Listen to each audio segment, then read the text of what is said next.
Boa tarde a todos. Aqui é o professor Maicon Guedes, professor do Instituto Federal do Norte de Minas Gerais, campus Januária.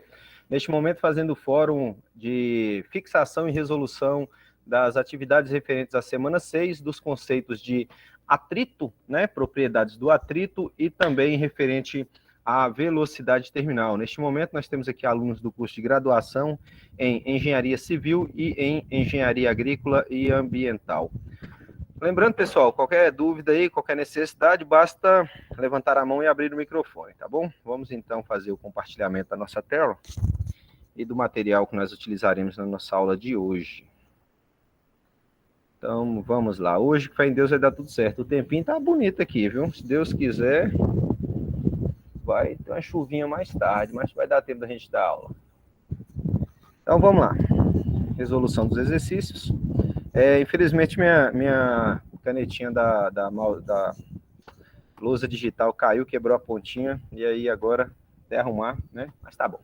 Vamos lá, então. Propriedades do atrito, que é seção 6.3, né? Diz o seguinte: uma cômoda com uma massa de 45 kg, incluindo as gavetas e as roupas, está em repouso sobre o piso. Questão A. Se o coeficiente do atrito estático entre a cômoda e o piso é 0,45, qual é o módulo da menor força horizontal necessária para fazer a cômoda entrar em movimento? E B, se as gavetas e as roupas com uma massa total de 17 kg são removidas antes de empurrar a cômoda, qual é o novo módulo mínimo? Então, quando a gente fala de módulo mínimo, é o esforço mínimo que você tem que fazer para fazer com que essa massa, né, a massa desse objeto, entre em movimento. Lembrando que quando você vai colocar um corpo que está em repouso em movimento, ao aplicar uma força, a força aplicada para romper o repouso é maior do que a força constante, né, para você fazer com que esse objeto permaneça em movimento. Tanto é que na aula anterior, quando a gente tratou dos conceitos das propriedades de atrito, né, da parte teórica, nós vimos graficamente que o coeficiente de atrito, do atrito estático, ele é maior do que o coeficiente do atrito cinético. Vamos ver, então, qual é o valor dessa mínima força. Então, para a gente calcular a mínima força, a gente tem que utilizar a equação, né, que a gente já vem utilizando anteriormente. Vai depender do coeficiente de atrito, esse coeficiente ele vai estar relacionado com o tipo da superfície, né, uma superfície mais abrasiva, vai ter um coeficiente de atrito maior, né, vai ter um coeficiente maior. E a gente leva em consideração a força normal, porque é a força que se contrapõe à força peso, porque quando um corpo está sem tocar o solo, ele só tem a força peso. A partir do momento que ele toca o solo, neste momento surge a força normal, tá bom? Que é uma força de resposta à força peso quando o objeto, né, o corpo, está sobre uma superfície. Então, vamos lá. A força normal, ela no caso tem módulo igual à força peso. Por quê? Ontem eu até mostrei para o pessoal o que ocorre. Quando o corpo toca a superfície, vai surgir essa força contrária. Então, se não foi dado o valor da força normal, e a gente sabe que só tem duas forças atuando na vertical, que é a força peso e a força normal, ao calcular a força peso, a gente encontra o valor em módulo da força normal. Lembrando que, quando você coloca no diagrama do corpo livre, né, no nosso DCL, para identificar corretamente isso, a gente coloca a força normal com sinal negativo somente para indicar que ela está no sentido contrário. Portanto, a força de atrito é igual à nossa força, tá aqui, vezes a normal, que aqui vai ser igual à força peso. Deixa eu pegar uma superfíciezinha melhor aqui. Pronto. Então, essa força normal, que é equivalente à força peso, né, em módulo, porém em sentido contrário, é massa, gravidade vezes o coeficiente de atrito. Neste caso aqui é o coeficiente de atrito estático, porque o corpo está em repouso. O enunciado nos deu que a massa é de 45 kg, o valor da aceleração da gravidade aqui foi dado como 9,8 e o coeficiente de atrito 0,45. Fazendo esse cálculo, nós temos que a força é de 198 newtons, tá? Então, essa força aí, gente, é a força mínima para a cômoda completa, tá bom? Com as gavetas, tudo bacaninha. Então, nós vamos precisar de 198 newtons. 197,9, o corpo está em repouso. Por quê? O exercício pede a força mínima. Então, isso é a mínima força que você vai estar fazendo. A letra B pede para a gente fazer o mesmo cálculo, né? Apenas uma repetição, né? Como caiu uma vez, levanta e sobe na bicicleta e tenta de novo. Então, agora ele quer saber qual o valor da força mínima se você retirar as gavetas com as roupas que tem dentro. Lembrando que este conjunto aí, roupa e gaveta, tem uma massa de 17 kg. Para fazer isso, basta proceder à subtração da massa total, que é 45, menos a massa desse conjunto, roupa-gaveta, que é 17. Então, 45 menos 17 vai dar 28. 28 vezes 9,8 vezes 0,45, que é o coeficiente de atrito, vai ser 123. Portanto, as forças mínimas para a massa total da cômoda é 198 newtons e da cômoda sem as roupas é de 123 newtons. Alguma dúvida com relação a essa questão ou ao conceito de propriedade de atrito?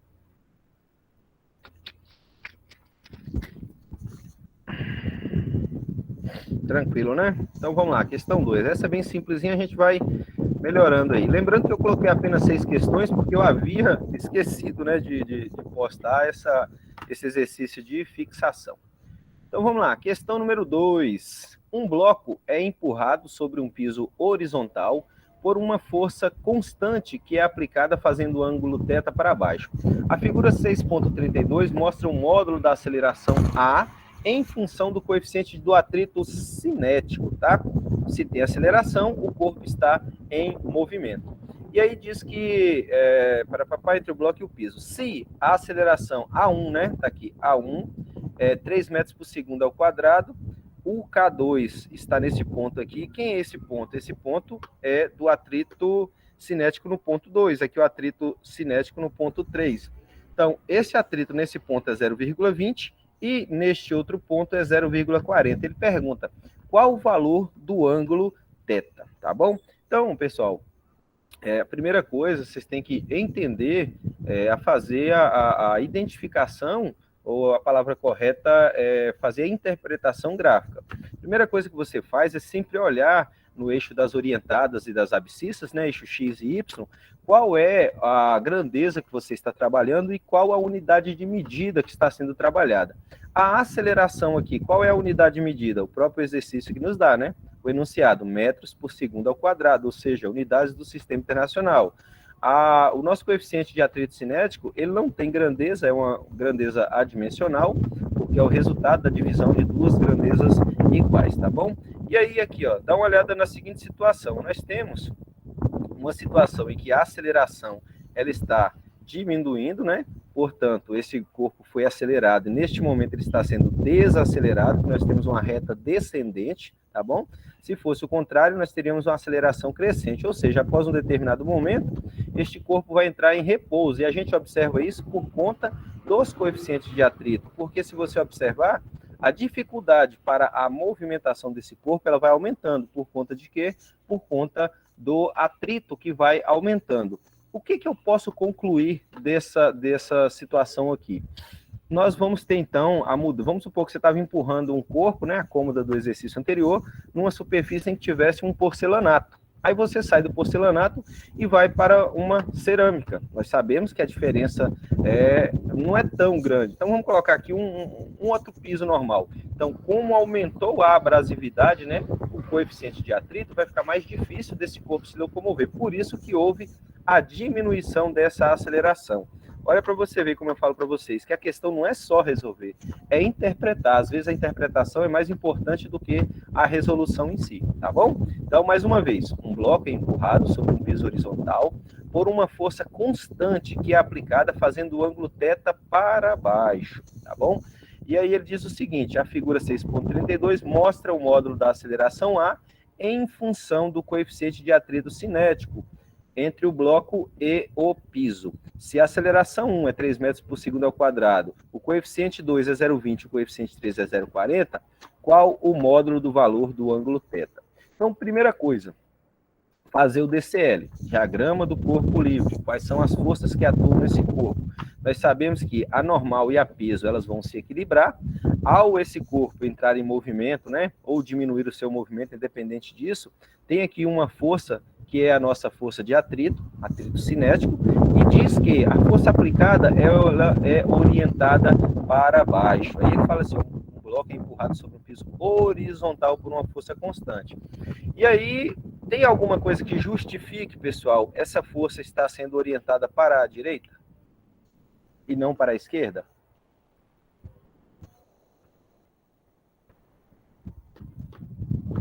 Para participar.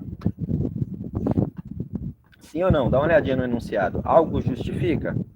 Você pode usar de convenção? Sim, mas... Sim. Mais alguém?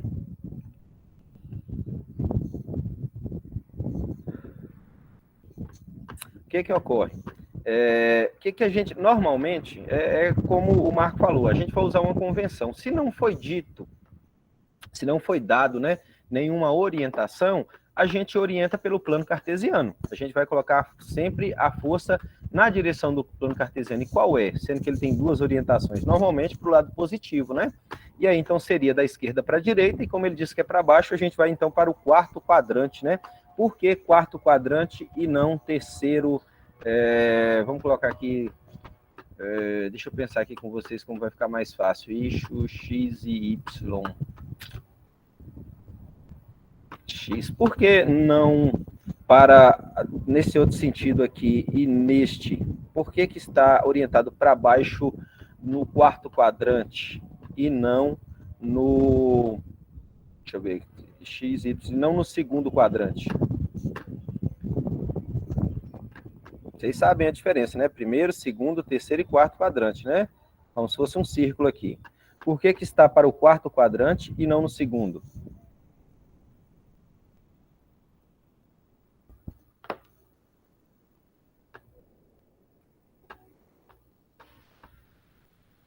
Gente, está sendo puxado para baixo. Se é para baixo, aí não pode ser no segundo quadrante, né? Só que se a gente observar, de acordo com a orientação, fala que ele está na horizontal. O corpo está se movendo na horizontal. Então, para baixo da horizontal tem que ser o quarto quadrante, que vai ser nossa parte negativa, né? E a gente está utilizando, então, o plano cartesiano. São coisinhas simples, gente, às vezes, para alguns é algo muito simples, mas tem outros alunos que têm um pouco mais de dificuldade, a gente tem que estar esmiuçando, tá? Para ficar fácil. Mas é bacana a gente ter essa interpretação. Então tá aqui, ó. Normal e peso se equilibram, força de atrito no sentido contrário da força aplicada, que como não teve nenhuma orientação específica no enunciado, a gente vai seguir então a convenção de usar o plano cartesiano e orientar ela no sentido positivo, né? Porém para baixo, porque horizontal para baixo. Então, vamos lá. Continuando, a partir da ilustração, para visualizar melhor como as forças estão disponíveis, podemos aplicar a segunda lei de Newton, né? Aplicar a lei de Newton para cada eixo. Então, está aqui ainda as nossas forças. E aí, para o eixo X, nós vamos ter a força aplicada vezes o cosseno do ângulo. Lembra que eu falei colado, separado? Está colado, é cosseno. Então, força vezes o cosseno menos a força do atrito cinético, né? FK aqui, esse K é de kinetics, cinético, que é igual massa vezes a aceleração. Nós vamos chamar isso de equação 1. Na equação 2, vai estar relacionado ao eixo Y, normal, menos força-peso, menos a força de atrito aplicada no sentido contrário, por isso que ela é negativa. Tudo isso igual a zero. Por que igual a zero? Porque as forças, elas só estão agindo aí na horizontal. Portanto, na vertical, esse somatório aqui, ó, não tem aceleração. Se não tem movimento na vertical, então a aceleração é zero, massa vezes aceleração vai ser igual a zero. Então, colocamos que o eixo Y está em conjunto, pois o movimento está em conjunto. Está no conjunto, pois o movimento ocorre no eixo X. Além disso, para resolver a questão, é preciso lembrar que podemos calcular as forças de atrito cinético usando a equação que a gente já viu anteriormente. Então, nós temos aqui, ó, equação 1, ela é referente às forças atuantes no eixo X, equação 2, a componente das forças no eixo Y, e a equação 3, que é referente à força de cálculo do atrito, né? Seja ele estático ou cinético. Então, vamos começar com o valor do atrito cinético. Para tanto, é preciso usar a equação 2. Deixa eu ver se tem alguma coisa aqui atrás. Tem sim, tem alguma coisa aqui na frente. Pronto. Vou ver o slide atual. Então tá aqui, ó. Quem é que está na equação 2? Nós vimos que a equação 2 ela ficou igual a zero. E aí a gente vai pegar, então, e passar a força normal para o outro lado. Aí nós temos aqui, ó, mg mais F vezes seno θ. Substituindo na equação 3, que é a equação do atrito, substituindo quem? Lá onde estava a força normal, observe aqui, ó, lá era FK, né? Força de atrito é igual ao coeficiente de atrito cinético mais a força normal. Só que a nossa força normal, ela é representada por massa, gravidade, mais a força, né, vezes o seno de θ. Aí nós vamos chamar isso aqui agora de equação 4. Aí tá lá, ó. Agora nós vamos substituir a mesma situação, porém, na equação 1, que era a componente x, né, a componente da horizontal. F vezes o cosseno de θ menos K, né, o nosso coeficiente de atrito cinético, mg, massa vezes gravidade, menos, de novo, coeficiente de atrito cinético, vezes a força, vezes o seno do ângulo. Então, isso aqui são as duas componentes que nós temos, né? A componente x e y igual massa vezes a aceleração. Ou seja, o que é isso aqui? É a nossa força resultante. São as duas componentes, a componente em y e a componente em x. Agora, para a gente não se perder, isso aqui vai ser a nossa equação 5. E aí, de acordo com o gráfico, a aceleração é 3 metros por segundo ao quadrado para o momento em que o K, né, o nosso coeficiente de atrito, é igual a zero. Observe que neste ponto aqui, ó, A1, aqui é a aceleração. Com relação ao atrito, neste ponto aqui, para a aceleração 1, nós temos que o nosso coeficiente de atrito é zero. Ontem eu até perguntei para o pessoal, né, se existe coeficiente negativo. Não existe coeficiente negativo, porque coeficiente negativo seria a ausência de atrito. A ausência de atrito, o corpo tem que estar no vácuo, né? Então não existe atrito negativo. Portanto, o nosso F cosseno θ aqui vai ser igual a 3 metros por segundo. Com certeza deve ter alguma coisa aqui. Ou então ou então eu cortei errado, tá? Então vamos lá. Fazendo a substituição, força sobre massa é igual a 3, né? 3 metros por segundo ao quadrado sobre o cosseno do ângulo. Isso aqui a gente já vai chamar, então, de equação 6. Aí está aqui a nossa equação 6, rearranjando ela. Podemos extrair do gráfico também que a nossa aceleração sendo igual a zero para o nosso coeficiente de atrito igual a 0,20. Agora nós vamos chegar nesse ponto aqui, ó. Esse zero ele serve tanto para a aceleração quanto para o nosso coeficiente. Por quê? É o ponto de partida dos nossos dois eixos, né? Então, quando chega num ponto em que o atrito cinético é igual a 0,20, a aceleração é zero. Sendo a aceleração zero, o nosso corpo pode estar em repouso ou em movimento retilíneo uniforme. Então, neste ponto aqui, nós temos um MRUV, movimento retilíneo uniformemente variado. Aqui nós temos um movimento retilíneo e uniforme, ou não, ou o corpo pode estar em repouso, certo é que não há aceleração, tá bom? Se não há aceleração, nós não temos força. Caímos na primeira lei de Newton, né? Que é a lei da inércia. Então, aqui seria identificado pela segunda lei de Newton, porque tem aceleração. Aqui, primeira lei de Newton, e aqui, segunda lei de Newton. Então, vamos lá. Ó. Rearranjando aqui de novo, colocando a força em evidência. Cosseno de θ menos o coeficiente de atrito cinético vezes o seno de θ. Aqui nós vemos, então, que essa é a componente y, aqui é a componente x, vezes, aliás, né, menos aqui o nosso atrito. E aí nós vamos ter do outro lado, 0,2. Quem é esse 0,2? É o atrito, o coeficiente de atrito, vezes 9,8, que é a gravidade, vezes a nossa massa. Portanto, mais uma vez, né, fazendo aqui, aplicando a distributiva, vai ficar F cosseno θ menos 0,20 massa vezes gravidade, está aqui, ó, mg, né, menos 0,2 F seno θ, que é igual a zero. Por que que é igual a zero? Vamos ver se vocês estão Prestando bem atenção. Olha no gráfico, vocês vão encontrar a resposta.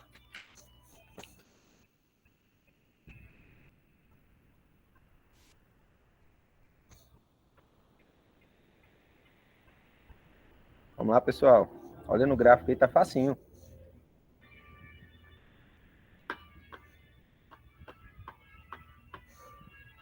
O corpo está em repouso, gente. Lembra que nós estamos tratando aqui, ó, 0,20, coeficiente de atrito igual a 0,20, portanto, a nossa aceleração é igual a zero.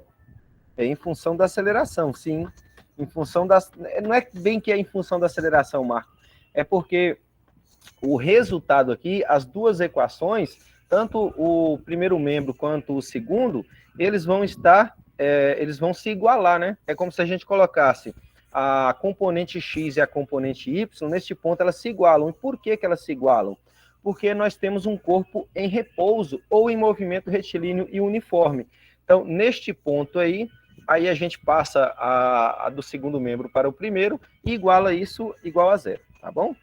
Aí nós vamos ter, então, né, fazendo novamente um rearranjo disso aqui tudo e a multiplicação correta, né, nós vamos chamar isso aqui de equação 7, força sobre massa é igual a 1,96, que vai ser aqui os valores, né, 0,2 vezes 9,8, dá 1,96, e aqui nós vamos ter este cosseno menos esse 0,2 do nosso seno aí.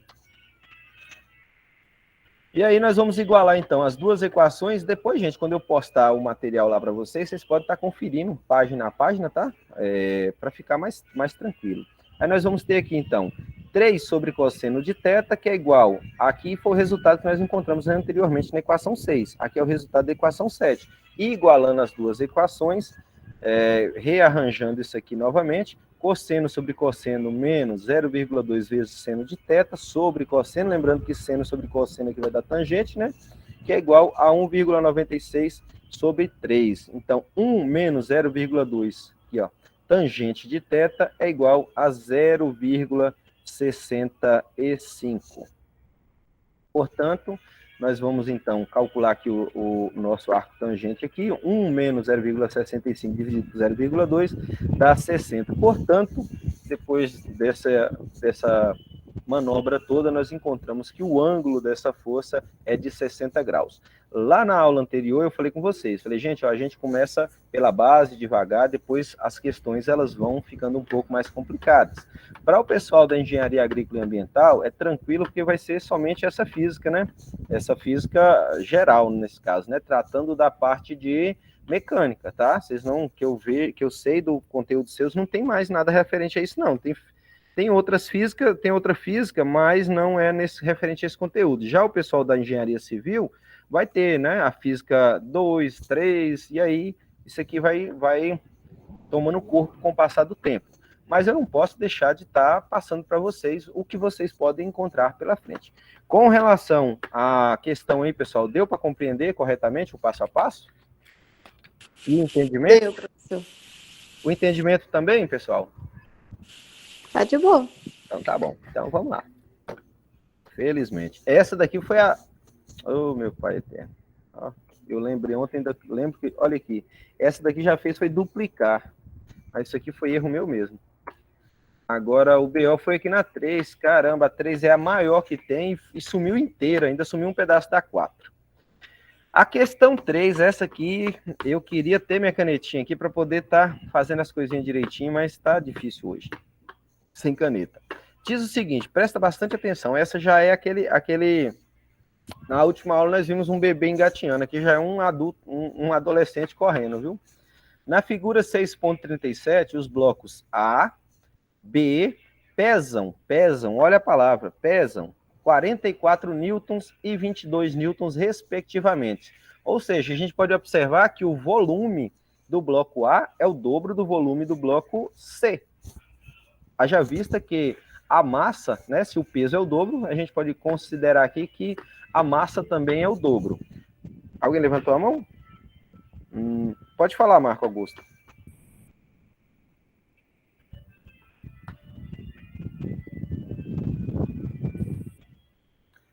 Não estou te ouvindo. Agora saiu minha voz aqui. Sim. Não é o bloco A que é o dobro do bloco B, não? Aqui, ó. A e B, verdade. A e B. A e B, eu tô colocando A e C. É A e B, certinho. É porque eu tava olhando, lembra? Vocês sempre lembram da minha dislexia, viu? Ajuda um pouco. Aí diz o seguinte, letra A, determine o menor peso ou menor peso do bloco C que evita que o bloco A deslize. Olha para você ver. Não existe de menor peso e maior peso com relação à massa. Olha para você ver a compreensão. Não é a massa que a gente está interessado aqui, é o peso. Por quê? O peso é consequência da massa. Ok, beleza. Agora pensa que se eu coloco um objeto aqui em cima de 10 gramas, esse bloco B aqui, como aqui a gente vê que a normal e a força-peso, elas se equilibram. Mas no caso do bloco B, não. Não tem equilíbrio. A força-peso, ela vai atuar. Então vai chegar um determinado momento, se eu retirar esse bloco C daqui, ele vai puxar ele, vai arrastar, né? Então, qual é o menor peso, né? Qual o menor peso para isso? Então, determine o menor peso que o bloco C, que evita que o bloco A deslize, se o coeficiente de atrito estático entre A e a mesa é 0,20. B, o bloco C é removido bruscamente de cima do bloco A. Qual é a aceleração do bloco A se o coeficiente de atrito estático entre A e a mesa é 0,15? Então, na primeira questão, em A, a gente vai querer saber qual o menor peso, tá? Em B, a gente observa que ele já mudou o coeficiente de atrito da mesa e ele está falando que o bloco A vai acelerar, por dois motivos. Primeiro, porque não tem mais um peso em cima dele, forçando ele para a mesa. E outra coisa, o coeficiente de atrito diminuiu. Por que o coeficiente de atrito diminuiu? Foi porque o exercício disse? Ou não? Justifique. Não foi porque você diminuiu o peso no sistema? Isso, justamente por isso. Porque se você diminui o peso, obviamente o contato ele diminui. O contato diminuindo, a gente vai ter então entre aspas, uma dificuldade menor para o nosso sistema. Aí, ó, se você observar, antes ele deu que o coeficiente de atrito da mesa é 0,20, aqui é 0,15. Obviamente a gente sabe que uma superfície ela vai ter sempre o mesmo coeficiente de atrito. Mas neste caso aqui, o exercício colocou o quê? A gente tende a inferir isso do exercício, de que essa diminuição no peso vai fazer com que a dificuldade para esse bloco se movimentar vai diminuir. Não é que o coeficiente de atrito diminuiu em si, vamos colocar assim no dia a dia, não tem como, você está num piso, o coeficiente de atrito dele é constante, mas a dificuldade, se você colocar algo em cima, ela aumenta e ela vai diminuir se você retirar.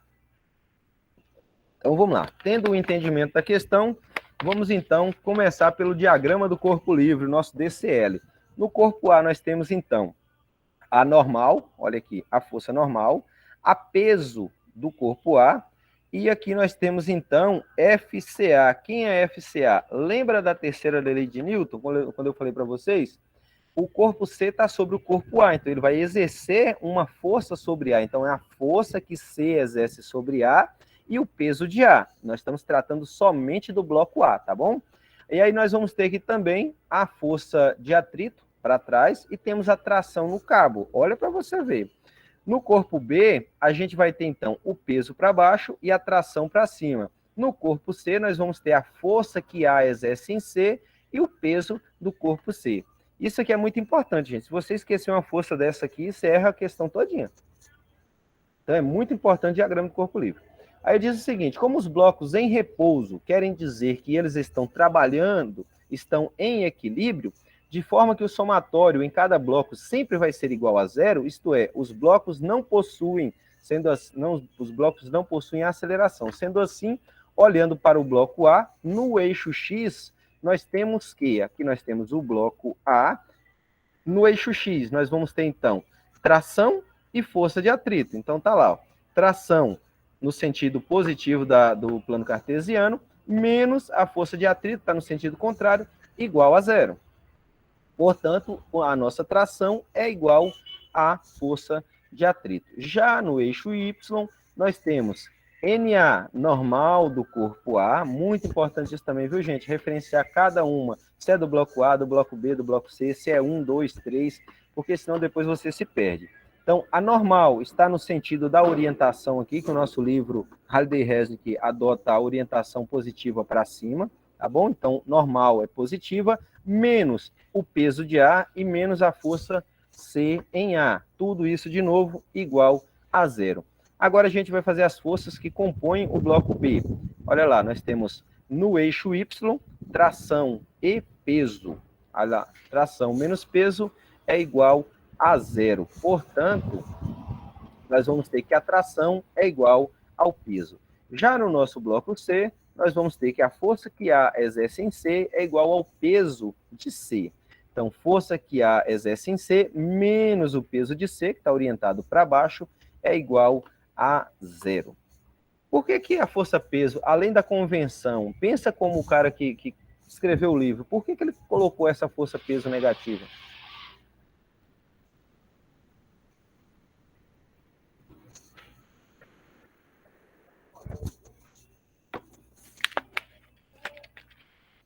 A mesma questão que a gente discutiu na questão anterior, que se você olhar no plano cartesiano, a força-peso vai estar no sentido negativo? Não. Não é nesse ponto não, Marco. Pensa comigo aqui, vai ficar fácil, ó. Eu tenho um objeto a essa altura e outro objeto a essa altura. Qual tem mais energia? O que está mais em cima ou o que está mais embaixo? O que está mais em cima. Sim, então você concorda que aqui embaixo tem menos energia, ou seja, quando um corpo está caindo, ele está perdendo energia, né? Então, essa perca de energia, não estamos falando de energia potencial gravitacional, nós estamos falando, no caso, da gravidade, né? Vai diminuindo conforme está próximo aqui da superfície, nós sabemos que a gravidade é maior, quando ela está mais acima, a gravidade é menor. O livro trata do sentido de questão de diferença, né? De energia. E aí ele referencia como que é menos P, né? Está perdendo. Eu já penso da maneira contrária. Mas ele adota dessa forma, vamos lá, né? Então, vamos lá. A força de A em C é igual ao peso de C. Pela terceira lei de Newton, nós podemos afirmar que a força que A exerce em C é igual à força que C exerce em A. Portanto, elas se equilibram. Como a polia é ideal, T' é igual a T, tá? Quem é T' e quem é T? A gente vai estar olhando entre a polia que está, o T que está no corpo A e o T' que está lá no corpo B. Portanto, a força de atrito cinético máxima é igual ao coeficiente de atrito cinético vezes a força normal. Aí agora nós vamos determinar, então, a força normal. Então, a normal é igual, aliás, igual, menos a força que C exerce em A, menos o peso de A, é igual a zero. E isolando, nós vamos passar, então, para o outro lado, né? Nós estamos procurando o valor da força normal. Normal, portanto, vai ser igual ao peso de A, mais a força que C exerce A. Então, vamos lá, então. Tá aqui, ó. FCA é igual a FAC, que é igual a PC, que é igual ao peso de C. Portanto, a normal é igual ao peso de A mais o peso de C. Deu para compreender isso daqui? Ó? Ele falou o seguinte, pela terceira lei de Newton, ação e reação. A força que C exerce em A é a mesma coisa que a força que A exerce em C. Como ela está em... Vamos olhar aqui pelo diagramazinho para vocês verem, lá em C, ó. FCA, e olha aqui, ó. PA, não é o peso de A? Ele falou o seguinte, a força que A exerce em C é igual à força que C exerce em A. Então, eu posso dizer que isso aqui é igual a quem? Ao peso de A. Por isso que ele colocou desta forma. Deixa eu ver se é aqui que nós paramos. Foi do slide atual. Então, tá aqui, ó. Aí, ao invés dele colocar FC, FCA ou FAC, ele colocou que a normal é igual ao peso de A mais o peso de C. Isso é óbvio, porque, gente, nós temos um sistema, são dois corpos, um corpo em cima do outro. Portanto, a massa dos dois é a massa total. A massa total vai nos gerar o peso do conjunto. Quem é o peso do conjunto? É o peso de A mais o peso de C. Então, nós podemos, então, calcular a força do atrito máximo, né, substituindo a força normal. Tá aqui, ó. a força de atrito máximo, que é a nossa força normal, é igual ao coeficiente de atrito vezes o peso de A mais o peso de C. E aí nós vamos aplicar a distributiva, coeficiente vezes PA mais coeficiente vezes peso de C. Aí nós vamos ter, então, isso de um lado, tá? Agora nós vamos ter, isso aqui está no plano, o quê? Vertical, tá bom? Agora nós vamos fazer para o plano horizontal. Plano não, né? Para o eixo horizontal. Então nós temos que a tração é igual à força, fazendo então que T' é igual a T, né? Ou a tração em um ponto do cabo é igual a tração no outro, também terceira lei de Newton. E aí se você observar, vou voltar lá de novo para ficar fácil, ó. Se você observar, aqui tem a tração linha, né? A tração que, vamos supor, tração de B em A. Aqui a tração de A em B, para ficar fácil. Se essas trações são iguais e essa tração no corpo B, ela tem a mesma intensidade, porém em sentido contrário ao peso de B, eu posso chamar essa tração aí, né? Esse resultado de T' e T de peso de B. É a mesma coisa, não vai ter, não tem... Nossa... pegar aqui da frente.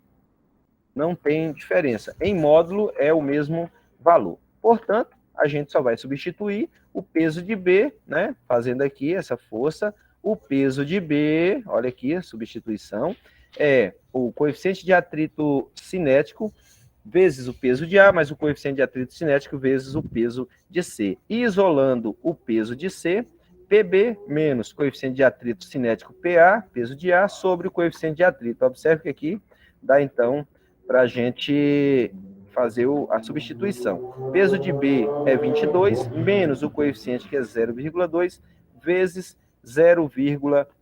vezes 44 dividido por 0,2. Portanto, o menor valor para o peso de C, para que o corpo A não entre em movimento, é 66 newtons. Isso aqui é a letra A. Alguma pergunta, algum comentário?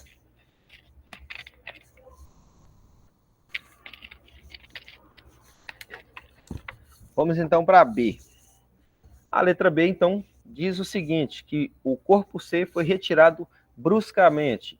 O coeficiente de atrito caiu para 0,15, e aí ele quer saber qual o valor da aceleração do conjunto. Então, ao tirar o bloco C bruscamente, o valor da força que C exerce em A se reduz a zero. Portanto, seria normal, né? Então, a normal, peso de A, mais a força que C exerce em A. Se ela zerou, a única coisa que nós vamos ter é que a normal é igual ao peso do corpo A. Sendo assim, a gente utiliza a nossa equação, substituindo o valor normais, né, para a gente determinar o cálculo, sobre a equação que a gente estava utilizando anteriormente, né?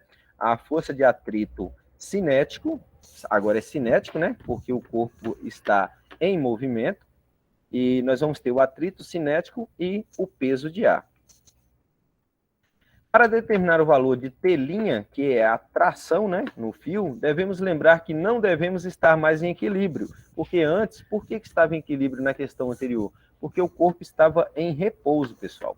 Então, agora o corpo não está mais em repouso. Então, devemos lembrar que o somatório das forças nos blocos é o seguinte: a tração linha, T', menos a força de atrito cinético, que é igual à massa do bloco A, vezes a aceleração. De maneira análoga, no eixo Y, né, a tração no bloco B, menos o peso de B, é igual menos a massa de B, vezes a aceleração.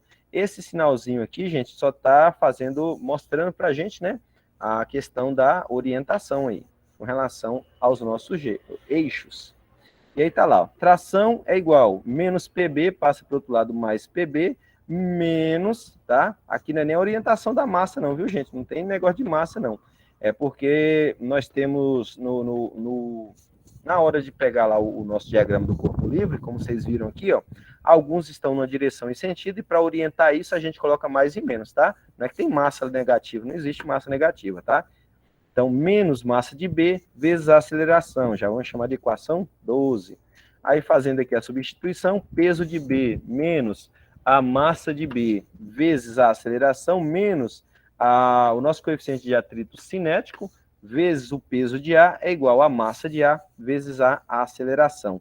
Como nós estamos procurando a aceleração, a gente isola ela no primeiro membro, o peso de B menos a massa de B vezes a aceleração, a gente vai multiplicar invertido aqui, olha aqui que a massa de A, massa de B vai ficar na parte inferior, peso de B menos coeficiente de atrito vezes o peso de A.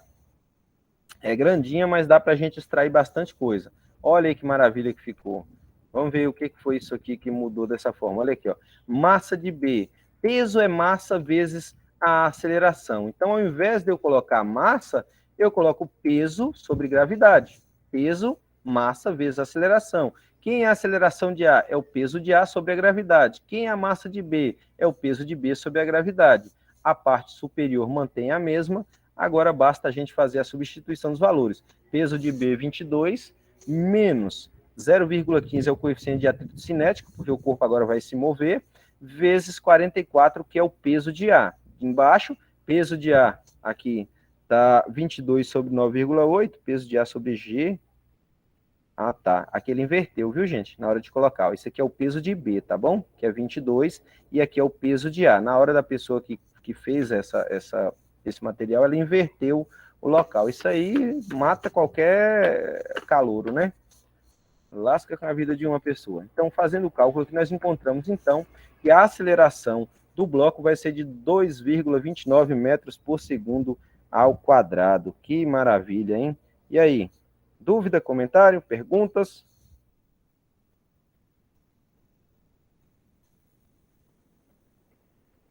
Não tenham vergonha, gente. Se tiver com dúvida, fala. Tranquilo?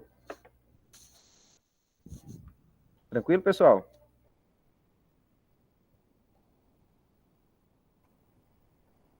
Tranquilo, beleza, então. Então, vamos lá. O Marcos hoje está calado, Marcos? Tem Marco Antônio e Marcos. Normalmente, Marcos também interage bastante. E se não caiu a net para ele aí, não sei. Vamos lá, então, para a questão de número 4. A internet minha aqui hoje está horrível. Estou custando assistir a aula. Eu imaginei isso, porque normalmente você interage bastante com a aula, e hoje você está bem quieto, não, praticamente mudo, né? Mas é assim mesmo. Vamos lá, então, questão 6.4. Questão 6.4, nós vamos, na seção 6.4, nós vamos falar sobre força de arrasto e velocidade terminal. Aqui voltando a apresentar. Diz o seguinte, a velocidade terminal de um paraquedista é de 160 km por hora. Olha que maravilha você fazer aquele pulão lá em queda, na posição de águia, né? E 310 na posição de mergulho. Então, se você pula meio que na transversal, 160. Aí, se você vai de ponta cabeça, 310 km por hora. Deve ser uma loucura. Eu não tenho coragem. Eu não subo em cima de uma caixa d'água. Eu tenho medo? Tenho medo, sim. Eu tenho muito receio de altura. Não gosto de altura, não. Então, na posição de mergulho de cabeça, né? Supondo que o coeficiente de arrasto C do paraquedista não mude de uma posição para outra, determine a razão entre a área da seção reta efetiva, nós vimos isso na aula anterior, na área efetiva A, na posição de menor velocidade, e a área da posição de maior velocidade. Então, nós vamos ter o seguinte, quando ele está na transversal, olha a área que nós vamos ter. Então, nós vamos calcular isso, e depois, quando ele estiver, primeiro na posição águia, e depois na posição de mergulho. Qual que vocês acham que vai ter o maior coeficiente de atrito? Na posição águia ou na posição mergulho? Justifique. O maior coeficiente de atrito é na posição de águia. Por quê? Tem mais contato com o vento ali, né? Porque a área maior. Se você observar, a área aí como a posição ele está na transversal, né? Você vai ter aqui, vamos pegar dessa forma, como se fosse no exercício na aula anterior, que a gente colocou uma sombra, né? O diâmetro da região, né? Da área o diâmetro da área é meio complicado, né? O diâmetro da sombra provocado por esta área vai ser muito maior do que na posição de mergulho, que nós vamos ter um diâmetro muito menor. A questão é por aí, viu? O caminho é esse, interpretar para depois resolver. Então, vamos lá. Para essa questão, devemos lembrar da seguinte equação. A velocidade, né? A velocidade de velocidade terminal é a raiz de 2 vezes Fg, 2 vezes a força, e aí nós temos aqui o coeficiente de arrasto, nós temos aqui a densidade, né? Aqui vai ser a densidade do ar, e a área. E aí nós vamos ter aqui, ó, colocando a área em evidência, que é o que nós estamos procurando, nós vamos ter, então, o V aqui, ele é ao quadrado, tá, gente? Aí por isso que a gente extrai a raiz. Se a gente não está calculando a velocidade, a gente retira essa raiz e coloca de novo a velocidade ao quadrado. Então, a área que nós estamos procurando é 2 vezes a força da gravidade sobre coeficiente de arrasto, densidade do ar, velocidade terminal elevada ao quadrado. Vai ser a nossa equação 1. Então, nós não devemos perceber que a área é inversamente proporcional ao quadrado da velocidade. Não é, porque isso aqui já é da nossa equação, tá bom? Aí tá lá, ó. Agora que foi bonito, né? Fazendo uma relação entre as áreas e usando a equação 1, nós vamos ter a área menor sobre a área maior. 2FG, CP, né? CP, V ao quadrado da velocidade menor e a parte de baixo da maior. Fazendo a distribuição aí, né? A única coisa que a gente tem, gente, isso aqui tudo, né? Nós vamos então cancelando. O que vai sobrar para a gente? Vai sobrar só as velocidades, gente. Não foi dado nenhum outro valor. Não foi dado o valor de gravidade, não foi dado o coeficiente de arrasto, não foi dado densidade. O que deu para a gente? Só a velocidade. Então, é só regra de 3. É a coisa mais simples do mundo. Tá vendo como, às vezes, um exercício desse aqui cai num concurso ou num vestibular, sei lá, pode cair, lógico, né? A pessoa se mata para resolver, e aí é só olhar que não tem outra coisa, não foi dado nem outro dado. Se não foi dado, você faz o aqui não vai ser uma regra de 3, porque ele está querendo a relação entre os dois, né? Então a única coisa que você faz é pegar os dois valores e fazer como se fosse a média, né, a proporção deles. Então, a velocidade terminal maior sobre a velocidade terminal menor, que é o que a gente tem, elevado ao quadrado, 310 elevado ao quadrado dividido por 160 elevado ao quadrado, dá 3,75. Como eu sei que vocês já sabem a resposta, o resultado é adimensional, porque é a divisão entre duas grandezas iguais, velocidade. Portanto, ele pede aqui, ó, para a gente determinar, então, cadê? A razão, tá vendo? Já falou logo, a razão entre as áreas. Mas eu não tenho a área, mas eu tenho quem? As velocidades. Então, de acordo com as velocidades, eu sei que o valor da área maior é 3,75 vezes maior que a área menor. Deu para compreender? Tranquilo?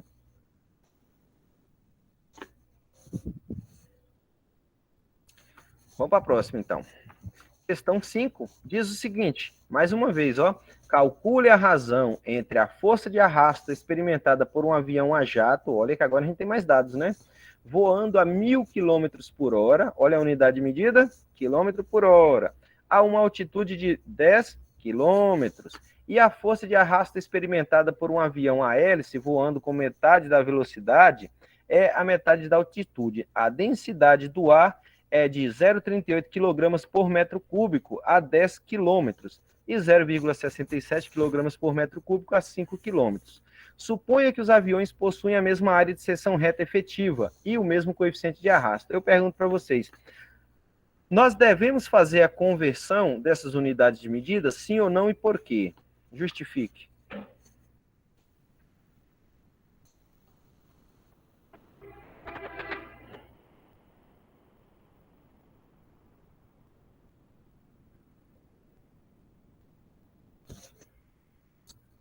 Repete a pergunta aí. Não, porque estão no mesmo parâmetro. Nós temos aqui, ó, a unidade medida para velocidade é 10 km por hora, a altitude está em 10 km. Nós devemos converter esses valores para os padrões do sistema internacional, metros por segundo e metros? Sim ou não? Se sim, por quê? Se não, por quê? Justifique.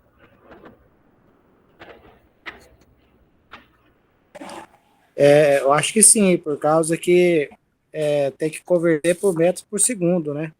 Porque você não... o correto a se fazer é isso, mas por que que deve ser convertido? Marco achou que não, você acha que sim, mas infelizmente tem um dos dois que conseguiu justificar o porquê. Um dos dois, obviamente, está correto, só não conseguiu. Olha, eu não coloquei, não escrevi direito aí, porque, tipo assim, aqui já está em quilômetro, a velocidade já está em quilômetro, já está trabalhando em quilo ali. Agora, como está trabalhando por quilo por metro cúbico, e a unidade padrão do sistema é metro, aí pode ser que a gente tenha que mudar por causa disso. Mas tudo aqui está trabalhando em quilo, em quilômetro, então. Mas eu observei. Aí, o que vocês vão lembrar? Né? Mas está trabalhando quilo por metro cúbico.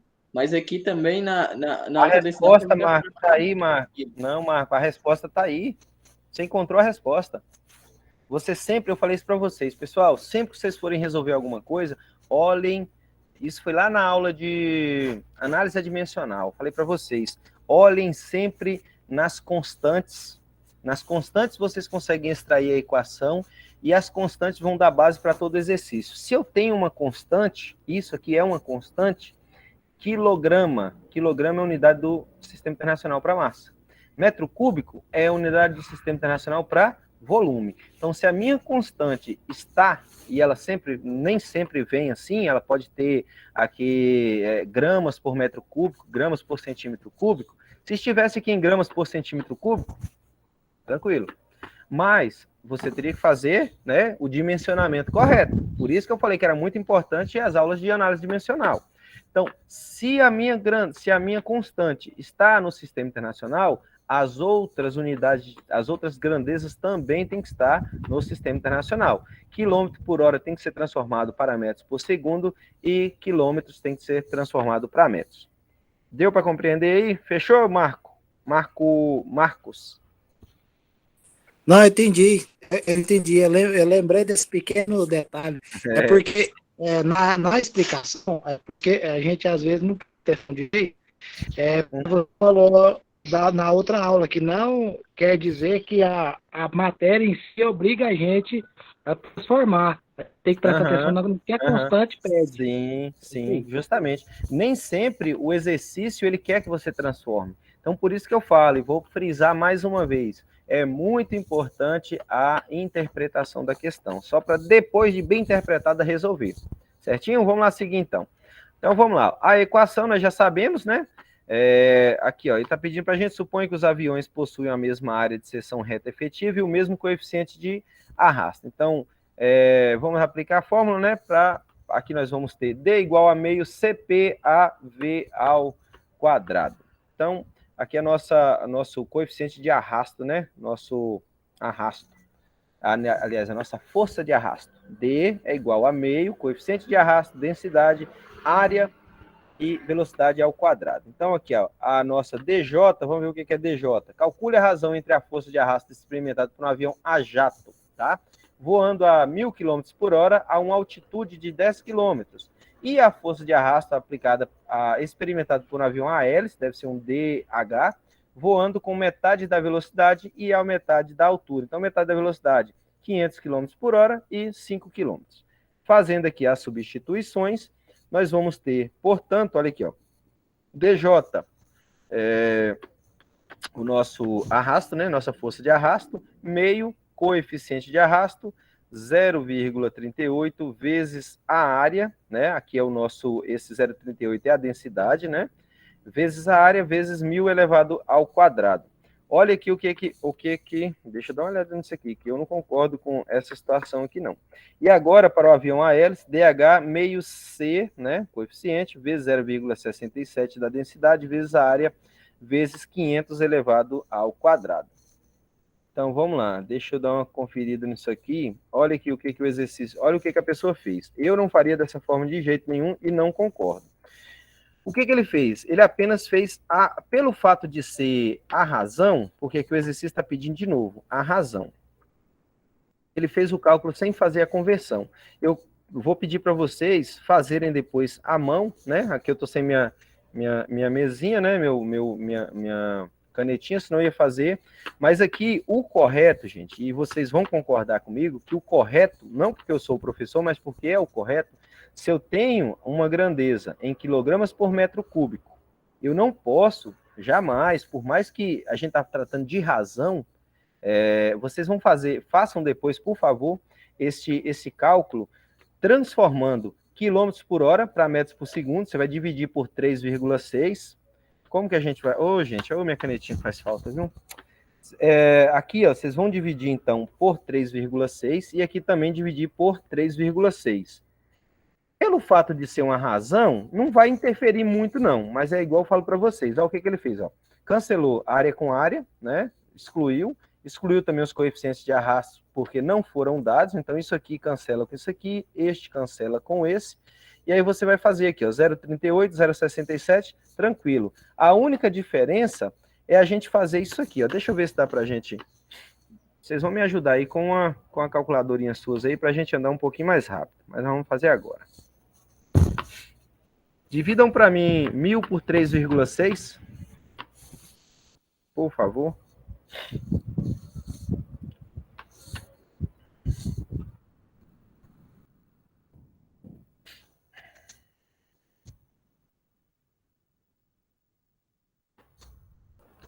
Mil dividido por 3,6. Dá 277,7.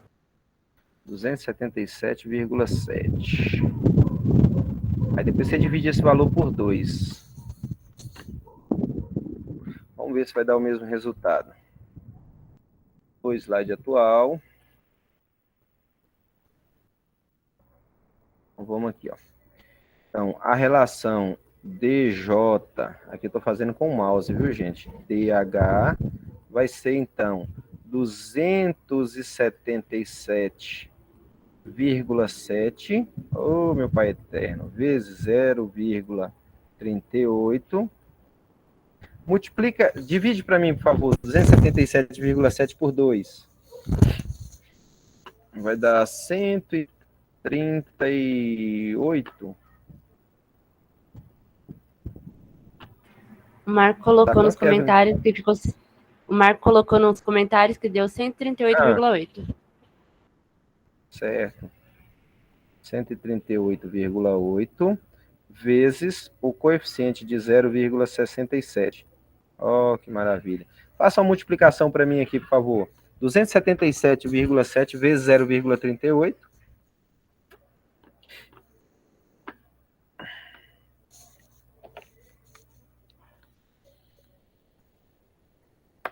Pode colocar no comentário se quiser aí, Marco. Tô de olho. Dá 10,526. Normalmente, viu, pessoal? Usem apenas 2 casas após a vírgula. Ah, 105, né? Você retificou aí, Marco? Dá 105, 105, quanto? Beleza. 52, tá, gente? 2 casas após a vírgula é o suficiente. E embaixo, 138,8 vezes 0,67.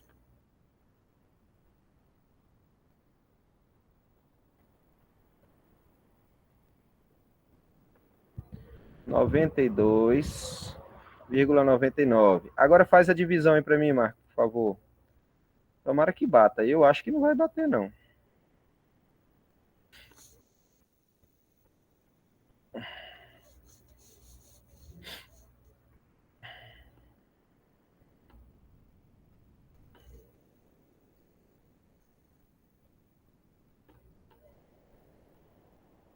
Um 1,13.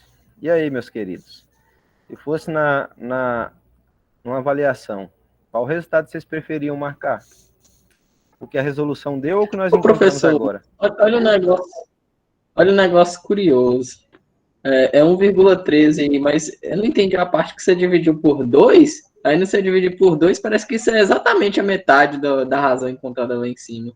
Não, sim, pois é, mas a questão é a seguinte: o dividido por 2 aqui é porque o exercício falou pra gente que é porque isso aqui é a velocidade, né? Isso aqui é o valor da velocidade. Quando você divide isso aqui, ó, quando você divide isso aqui por 3,6, você converte o 1.000 quilômetros, meu Deus, quilômetros por hora, para metros por segundo. Beleza. Se eu encontrei esse valor para 1.000, eu não preciso fazer o cálculo para 500. Por quê? Este resultado aqui de cima, o de baixo é a metade do valor de cima, entendeu? Porque o exercício falou que a velocidade do avião de hélice é a metade. Então, se eu encontrei o valor da velocidade do avião a jato, a do de hélice é a metade, entendeu? Agora, se você observar em cima... Sim, pode falar. Mas se o outro você está trabalhando com 500 embaixo ou de cima, você mudou para ficar 500 em cima, por que você dividiu de baixo também por 2? Não, aqui, ó. É 1.000 dividido por 3,6. Pronto, é a velocidade do avião a jato em metros por segundo, que deu 277,7. Embaixo ele fala que é a metade da velocidade. Então, por isso que eu pedi para dividir o valor de cima por 2. Porque 500, você pode fazer aí, 500 dividido por 3,6 vai dar 138,8. Compreendeu?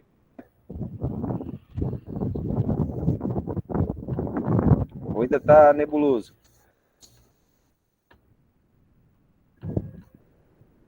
Gente, olha, deixa eu mostrar um negócio. Sim, isso aí eu entendi. Mas aí agora, por que chegou nos resultados diferentes, então, nas razões diferentes? Justamente por conta disso, mas tinha que chegar num resultado diferente. É obrigatório chegar num resultado diferente. Por quê? O que ocorre? A pessoa, na hora de fazer o exercício, ela esqueceu o seguinte, que aqui está em quilogramas por metro cúbico. Aqui nós temos massa e aqui nós temos volume. No sistema internacional. Aqui nós temos quilômetro por hora. Qual é a unidade de velocidade para quilômetros por hora no sistema internacional? É metros por segundo. Então, tem que converter. A unidade de comprimento é metro, apenas metro, não é quilômetro. Você entendeu? Mas nesse caso aqui, a gente nem utilizou isso aqui não, tá? Aí, o que ocorre? A única coisa que utilizou aqui foi a velocidade. Então, a gente tem que converter para metros por segundo. Observe que deu a metade do valor. A razão caiu demais. Então, assim... Qual é o pulo do gato aqui, a questão? É você colocar as coisas no sistema internacional para fazer o cálculo. Gente, professor erra também na sala de aula, a gente dando aula. Aqui é uma coisa que a gente está fazendo com calma, tranquilo, você entendeu? E a pessoa está criando isso aqui, você entendeu? Eu não faria isso aqui dessa forma de maneira alguma. Isso aqui, gente... Isso aqui é algo que a gente aprende lá no primeiro ano do ensino médio, mas tem hora que passa batido, você está entendendo? Por mais que é uma razão, olha para você ver que deu o dobro do valor. Então, assim, por ser uma razão, 2 é o dobro de 1, 4 é o dobro de 2, 8 é o dobro de 4. Em relação à razão em si, proporcionalmente dizendo, nós vemos que é o dobro. Mas se você colocar em valor numérico, tá lá, questão A, o resultado que a gente encontrou, se eu não me engano, foi 1,13. Questão B, 2,27. O correto a se marcar é a letra A, porque é o correto, porque você fez a correta conversão das unidades de medida, e se você fizesse, né, não fosse o caso de fazer uma análise dimensional disso aqui, essa outra questão aqui não teria segurança, a palavra não é segurança, não seria dimensionalmente correta, porque você estaria colocando quilômetros por hora com quilogramas por metro cúbico. Tentem fazer isso aí depois por meio de análise dimensional para vocês verem, tá bom? Concordam? Querem comentar mais a questão? A gente comenta, tá tranquilo.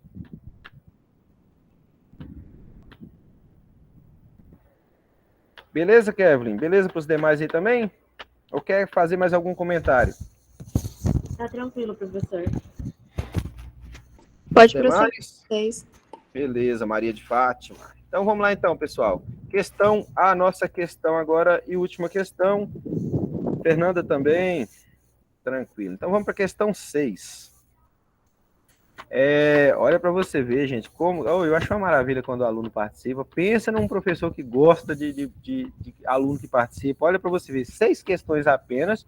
Nós vamos aí para 5h30 da tarde e nós vamos fechar o nosso horário de 1h30. Uma correçãozinha dessa que eu fazendo sozinho, isso aqui não gasta 20 minutos. Então vamos lá, questão 6. diz o seguinte, olha, só é grande só o enunciado. Continuação do problema 2.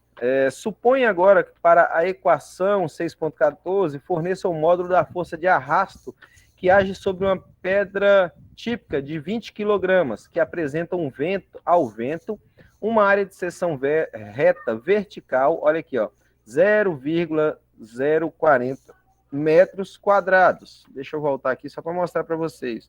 Olha, quilograma, massa, Sistema Internacional, metro quadrado, área, Sistema Internacional. Tem um coeficiente de arrasto C de 0,8. Tome a massa específica do ar como sendo 1,21 quilogramas por metro cúbico. Sistema Internacional. O coeficiente de atrito cinético como sendo 0,8. Letra A. Em quilômetros, olha, em quilômetros por hora. Meus queridos, a outra questão já fala logo para vocês, ó. Em quilômetros por hora. Quilômetros por hora. Você vai ter que fazer, então, agora uma outra conversão, porque o resultado aqui vai ter que dar em metros por segundo, se fosse o caso de velocidade. Em quilômetro por hora, que velocidade V de um vento paralelo ao solo é necessária para manter a pedra em movimento depois que ela começa a se mover? Como a velocidade do vento perto do solo é reduzida pela presença do solo, a velocidade do vento informada... Agora eu vou apertar vocês aqui. Por que isso ocorre?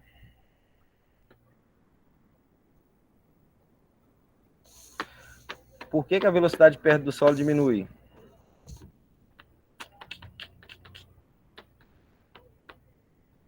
Pensa no dia, manhã cedo e durante o dia. Qual horário que vocês, num dia normal, qual hora, entre os horários de manhã e tarde, qual horário que mais venta? Manhã ou tarde? Pressão atmosférica? Seria isso? Não. Aqui está falando com relação à velocidade do vento. Quando que venta mais, de manhã ou à tarde? Num dia normal. De manhã? Seria de manhã? De manhã, Marco falou que é à tarde. Olha para você ver, ó. Como a velocidade do vento perto do solo é reduzida pela presença do solo. Aí, Marco, eu quebrei suas pernas porque eu falei à tarde, mas não falei se era 2 horas da tarde, eu sei, porque agora está ventando. O que ocorre? De manhã, pela manhã cedo e 2 horas da tarde, vamos supor aí, a intensidade do sol sobre a massa de ar, de manhã ela é menor, à tarde ela é maior. O que vai causar? Causar diferença de densidade. Então, a massa de ar de manhã ela é maior. Portanto, você consegue perceber o vento com mais facilidade. À tarde, como a intensidade solar é maior, a energia é maior, diminui a densidade do ar. A sensação de vento ela é menor. E isso para um dia normal, é óbvio, né? Então, aí ele diz, ó, como a velocidade do vento perto do solo é reduzida pela presença do solo, por que isso? Porque perto do solo a temperatura vai estar maior. Então, se a temperatura é maior, olha aqui, ó, é reduzida. Se a temperatura do solo é maior, a massa de ar próxima do solo ela tem menor densidade. Tendo menor densidade, nós vamos ter, então, o quê? Uma diminuição da intensidade do vento. Tá vendo como é que é bom interpretar o negócio? Aí vamos lá, porque senão você fica naquela viajando, né? Pô, por que isso está acontecendo? Aí diz o seguinte, a velocidade do vento informada nos boletins meteorológicos é frequentemente medida a altura de 10 metros. Suponha que, porque, gente, se você colocar um barômetro lá, a 500 metros de altura, lá venta demais, né? Porque a densidade lá é maior. Suponha que a velocidade do vento a esta altura seja 2 vezes maior que junto ao solo. Para a resposta do item A, que velocidade do vento deveria ser informada nos boletins meteorológicos? E C, este valor é razoável para um vento de alta velocidade durante uma tempestade? Pronto, vamos lá então ver a resolução. Eu gosto de física, por conta disso me explica as coisas. Então, primeiro, o resultado do problema 8, que já foi visto anteriormente, foi que a força do vento sobre a pedra teria que ser pelo menos F igual a 160 newtons. A resolução de uma não interfere na outra, porque já está dando resultado, tá? Aí a gente continuando aqui, ó, nossa força de arrasto D é a metade de coeficiente de arrasto, densidade, área, velocidade ao quadrado. Como ele está pedindo o valor da velocidade, a gente já conhece essa equação também, a gente vai apenas substituir os valores. 160 está aqui. Cadê? Para D igual a F, que é igual a 160. Portanto, D, aqui, ó, 2, né? Já está aqui em cima. Aliás, cadê? 2 vezes D. Foi multiplicado aqui. 2 vezes D.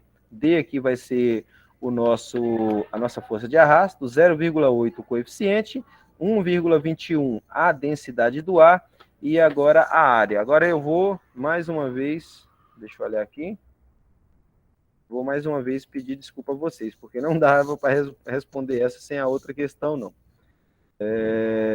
Às vezes a gente faz as coisas assim, sem muita atenção, acaba passando despercebido, mas vai dar para a gente compreender então.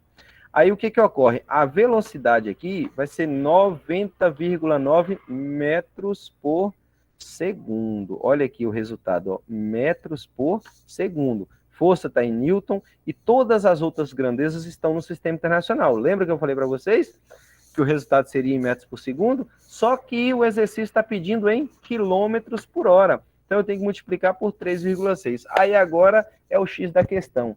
Vocês acham que aquela resolução que eu trouxe para vocês de 2,67 estava correta realmente? Não está correta. Porque você tem que colocar todas as grandezas dimensionalmente iguais. Eu não posso pegar grandezas do sistema internacional com grandezas derivadas. Não tem como. Você tem que fazer a conversão, colocar todas dimensionalmente iguais. Portanto, a velocidade em quilômetros por hora é de 327 quilômetros por hora. Aí vem o outro item.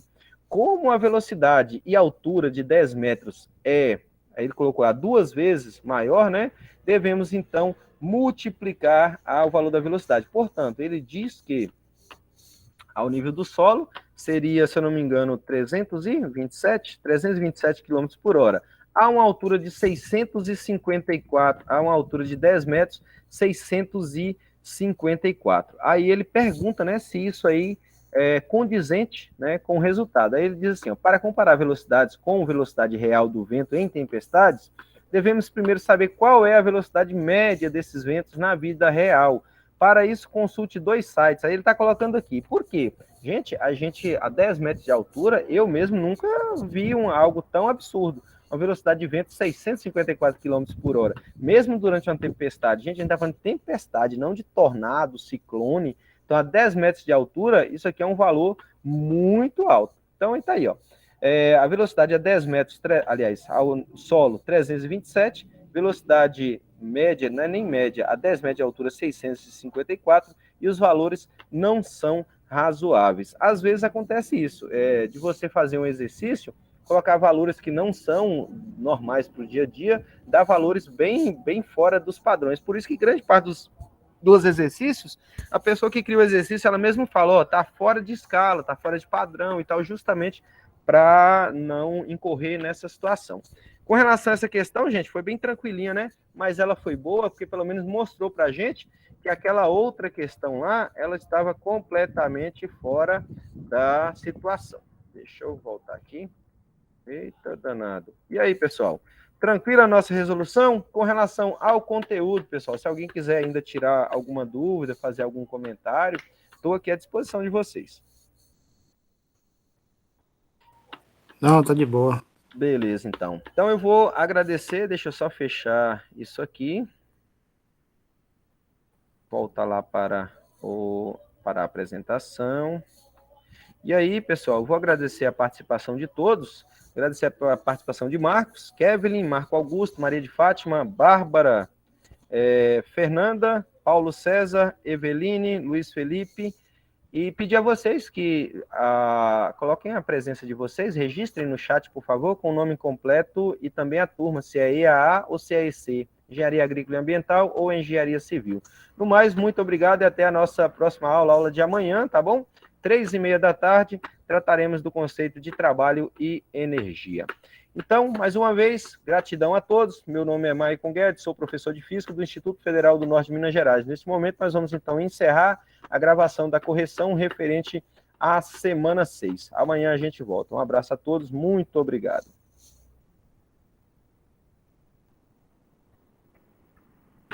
Até amanhã. Falou. Até mais, Marco. Tudo de bom.